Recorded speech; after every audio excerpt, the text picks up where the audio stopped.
Welcome to The Explainer. Okay, let's just dive right into what is a fascinating and frankly kind of terrifying topic. Today, we're exploring the extreme biology of what happens to the human body when it's fueled by absolutely nothing but sugar and water for an entire month. Let's hook right into the ultimate biological what if. Look, you've probably had those crazy, stressful days where you felt like you survived purely on candy, energy drinks, and soda. But what if you literally consumed nothing else? Could you actually survive a whole month on a diet made entirely of sugar? And more importantly, what would it do to you on a cellular level? Now, the central paradox of this whole experiment is wild. On one hand, you're consuming massive amounts of calories, right? Plenty of sheer energy. But on the other hand, your body is effectively starving to death. Why? Well, because sugar provides zero essential nutrients. Zero. You're getting no protein, no essential fats, no vitamins, and no minerals. It's completely empty fuel. It's kind of like trying to run a sports car by stuffing highly combustible paper into the engine instead of oil and gas. It just doesn't work. Part 1. The escalating descent. Let's break this down week by week. Over our 30-day timeline here, you're going to see how the body rapidly shifts.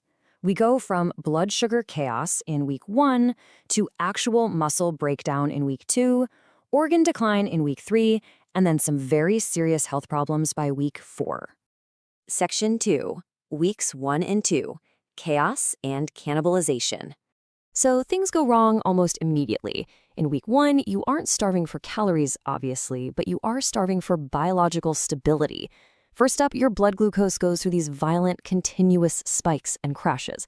And that translates to constant, gnawing hunger despite all those calories you're putting away. You're dealing with headaches, high irritability, intense fatigue, you can't concentrate, and you're constantly thirsty. Plus, you'll see these really sudden weight changes as your body desperately shifts water and glycogen, which is really just stored sugar, around, trying to find some sort of equilibrium. But then we hit week 2, and the harsh reality of zero dietary protein sets in. Because sugar provides absolutely zero structural building blocks, your body realizes it has to find protein from somewhere just to keep your heart pumping and your vital systems running. So it does the only thing it can. It literally forces you to cannibalize your own muscle tissue to survive. You are quite literally eating yourself from the inside out. And this muscle cannibalization has immediate, highly noticeable effects. You're going to experience a severe drop in strength and physical endurance. Just trying to do basic physical activities, like, say, walking up a flight of stairs, that becomes incredibly difficult. Worse yet, because your immune system relies so heavily on proteins to function properly, it becomes deeply weakened. Even minor cuts or scrapes are suddenly going to take way longer to heal. Section 3, weeks 3 and 4, disease and system failure. This is where the dominoes really start falling. First, your body completely runs out of its reserves of vitamin C. And because of this, early symptoms of scurvy start to develop. Yeah, scurvy. You're basically turning into an 18th century pirate right in your modern living room. By step 3, you're looking in the mirror realizing your gums are actively bleeding, and all of this cascades from missing just one single vitamin. But hey, it's not just vitamin C causing problems. Missing other specific nutrients rapidly tears down systems across your entire body. A lack of B vitamins? That leads directly to nerve problems and an inescapable deepening fatigue. No iron? Now you've developed anemia. Missing calcium and vitamin D severely impairs your bone health. And without essential fatty acids, your actual brain and nerve functions become deeply compromised. Honestly, it makes it hard to even think clearly. By the time we hit critical mass in week 4, we are in a full-blown physiological crisis. The physical breakdown merges entirely with mental collapse. You're looking at significant, highly visible muscle wasting. Inside, your body has developed increased insulin resistance, meaning your cells just stop responding to all that sugar. Plus, elevated triglycerides are flooding your blood with dangerous fats, which puts massive strain on your blood vessels. Hormonal imbalances take hold, bringing along severe mood disorders like high anxiety and depression. It's just a complete systemic overload, and your body is sounding literally every possible alarm. Section 4. Organ damage, head to toe. Looking at the data, it is remarkably clear that absolutely no organ is spared here.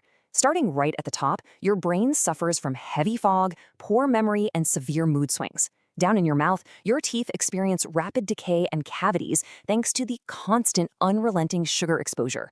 Moving into your torso, fat begins accumulating rapidly in your liver, causing fatty liver disease. Your heart is at a much higher cardiovascular risk due to severe electrolyte imbalances. Your bones face reduced mineralization, your skin becomes dry and just refuses to heal, and your immune system leaves you wide open to frequent opportunistic infections. Just take a second to think about the overwhelming daily reality of living inside this experiment. Your every single day would consist of constant fatigue, extreme hunger, wild mood swings, severe weakness, bleeding gums, hair loss, and constant digestive problems. I mean, it is a waking biological nightmare. Section 5. Could you actually die? The ultimate question. Let's answer this directly.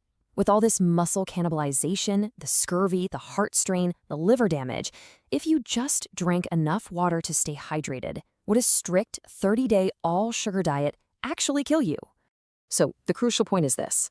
1 month of eating only sugar is unlikely to be completely fatal for a previously healthy adult. Your body is incredibly resilient and, it'll do whatever it takes, including eating its own muscle tissue and redistributing whatever minerals it has left just to keep you breathing. However, while you would likely survive those 30 days, you would emerge remarkably and undeniably sick. You would cause significant, debilitating, and widespread illness throughout your entire body. But make no mistake, the clock is ticking very loudly. If you push this experiment beyond a single month, you spiral into severe malnutrition, irreversible organ damage, and life-threatening electrolyte disturbances. Ultimately, if left untreated, it would absolutely result in death. It's a stark, terrifying reminder of how beautifully dependent we are on balanced nutrition. We aren't just engines burning calories, right? We are immensely complex biological machines that require very specific, diverse building blocks to survive and thrive. So knowing how quickly the body turns on itself without those essential nutrients, how much more attention will you be paying to your next meal?